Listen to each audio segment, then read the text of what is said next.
Hey guys, Alex here. Hey, thanks for joining me today. We're going to be talking about first impressions and also recruiting biases. Do coaches and scouts, when they're out recruiting, have biases? So we're going to dive into that.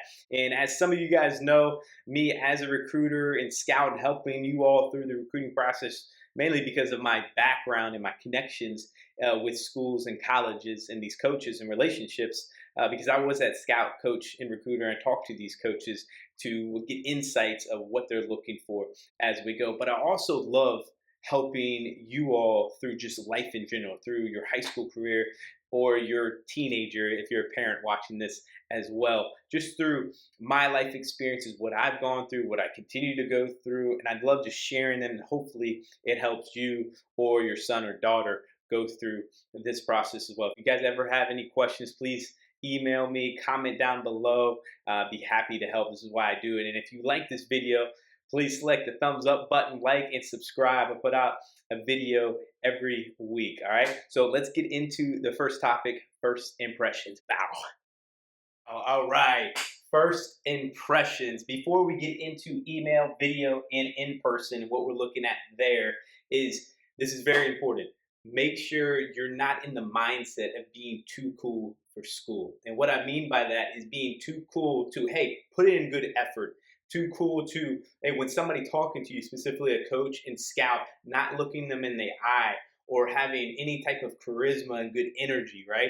Everybody kind of knows that person, whether you're in high school or just as you get older, you quickly find out that's not a good quality to have. And the sooner you can know that, the better, okay? Do not be too cool for school. And hey, go out with some enthusiasm, wanting to learn, wanting to set a good first impression, because there is no doubt a first impression is very, very important. It can set the tone. Now, somebody might ask, hey, I've had a bad first impression going on, whether it was in person or video or email. Can I recover from that? You can, absolutely. But there's some cases that you can't. These coaches have already written you off. But I've seen student athletes get back into the picture from their first impression that might not have gone so well. All right. But we do not want to be in that boat, because there's a chance that we will not get back into that. And honestly, it's a pretty good chance that you're not going to be able to recover from that. So, all right, that said, there are multiple first impressions that we can have. Yes, there are multiple first impressions. The first one is email. Okay, usually this is typically how we communicate first with a coach, okay, especially if we're reaching out to them. And some of this stuff is very self explanatory, but make sure you're doing your due diligence and hey, you're spelling the coach's name correctly and it's the right coach. I've seen time and time again, this has happened to me when I was coaching, is they sent it to the wrong coach. It was a template email, okay, and they just copy and pasted it, sent it to me. It was the wrong coach in the wrong university, okay. Not a good look. Automatic delete. See you later. Okay. You're probably not coming back from that one. Okay. So very important. Make sure you do your due diligence. There's not necessarily anything wrong with a template email, but make sure you're putting the right name in school. And this needs to be easy to read. Do not have everything compacted in one paragraph. Spread out the wording. Okay. Look at my emails that I send. Okay. I try to make it easy for you guys to read. I space it out where it doesn't look like a jumble of words, okay? Spread out, and it's concise. It's not too long. Info, they want to see, hey, what are your measurables? What's your GPA? What's your test scores? And make sure you have your video. They want to see this stuff, okay? That is very important. Coach's contact, and just a professional looking email. Again, your words are all spelled out. You have your periods, your grammar, have your parents, have your grandparents look it over real quick, and make sure that everything looks good, looks professional. Okay, video. This is another first impression. So they go to email to video. First impression, very good. You need to have clear video. Okay, if they can't really see you or it's staticky or very far away, hey, that's not what they want. They can't see your actions or athleticism. The point of them looking at video is to see, hey, does this guy fit the mold or girl fit the mold of what I'm looking for? Okay, as far as actions for that position. Okay, if you're a shortstop, we need to be taking ground balls. Okay, and to see your feet, to see your glove, we need to see you throw as well. Maybe the camera can first be at an angle to see you ground balls. take a little bit of a break, hit stop record, then put it over by first base, take some ground balls there, throw it to first base so they can see the flight of the ball. Video, have it at a side angle, okay, so they're seeing it like you're seeing me hit right here, but then also behind the catcher so they can see the ball flight. Very important. All right, this might sound counterintuitive, but don't introduce yourself, okay? Don't, I know, especially with parents, it's sometimes hard to understand, but they right now, all they're looking for is the athleticism and actions. They will get to this, okay? When you guys interact with the coaches, that's going to be important. That's in person, okay? But in video, don't worry about introducing yourself. It's a waste of time. We want it less than 3 minutes. It's about getting these coaches to watch the video and watch as much as we possibly can. Okay, so that's very important. So if they're introducing video and it's long, hey, these guys get a lot of emails, get a lot of videos.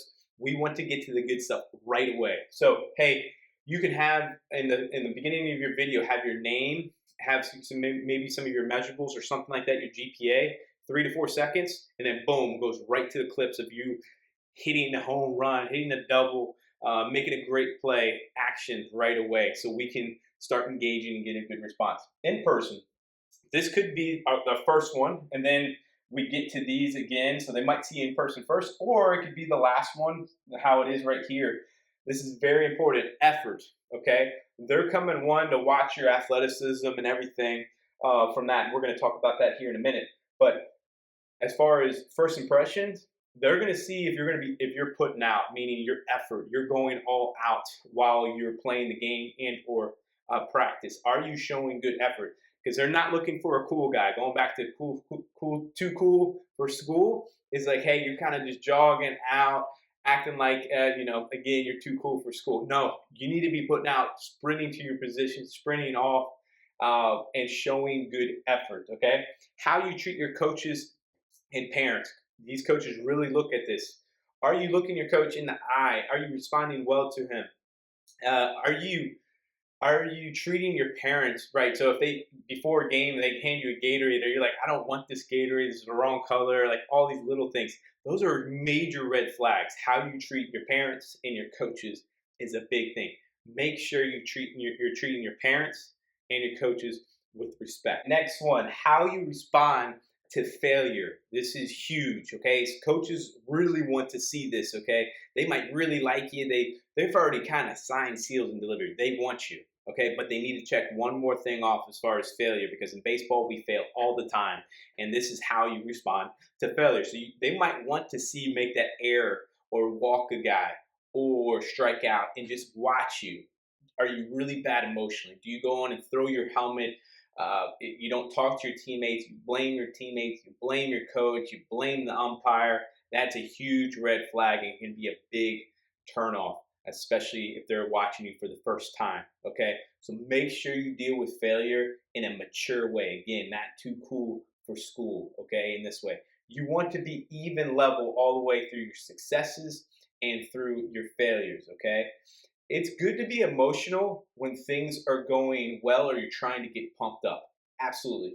But when things are going bad and you get really emotional, that's a huge red flag of immaturity. Okay. And obviously, you're working through that. You're going to get mature and mature, but you need to pay attention to that, and you need to be self aware, okay, through those situations. Next one and last one is eye contact. Okay, hey, so when that coach does come talk to you, just have good eye contact with them. Don't be so worried about what you say. The coach will lead the conversation and feed you questions, and you just respond to those questions, okay? But just have good eye contact, give the coach a good handshake, and listen, and then communicate with them as you go and ask specific questions that you might want to answer about, hey, what is the day in the life of a student athlete at your university? Okay, what does fall ball look like versus spring ball, and et cetera, on from there. Okay, we can dive into that. We'll dive into another video about questions to expect and to ask. All right, the next thing I want to go into, let me move this. All right, now that I have the whiteboard out of the way, do coaches and scouts have biases when they're out there recruiting? The answer is yes, absolutely. We all have biases. And what are those biases, okay? It is physicality, it is size, okay? And then also hygiene. Hey, you can control your hygiene and your size to a certain extent. What I mean by size, Hey, do you look the part? Have you been in the weight room? Do you have a good body in the sense of strong and physical? You can control that through, all right, one, your nutrition and in the weight room. Now, can you control your height? No. And if you're short like me, hey, it is okay. We can break through those biases and show that, hey, we are worthy and that we can come and compete at the next level and add value to the team. All right, I'm 5'7", and I had to break through that. 5'7" is pretty short for a Division One player, okay? And you can go out and look on rosters and find short players all over the place, okay? But the reality is, these coaches are looking for big physical athletes, okay? What can you combat to, again, break through those biases? We've already talked about your hygiene. Make sure you're put together, your shirt's tucked in, you look the part, you look professional, okay? And that you're in the weight room. But also your effort. Guys, we've kind of talked about this already. Your effort, making sure you're put out, showing that you're a good leader on the field, how you respond to coaches. That is really, really important. Of course, your athleticism, okay? Of course, your athleticism. Guys, if you like this video, please select like and subscribe. And if you have any questions, please comment below and I'll get back to you. This video was based off a question that I had in one of my previous videos. I'll see you in the next one.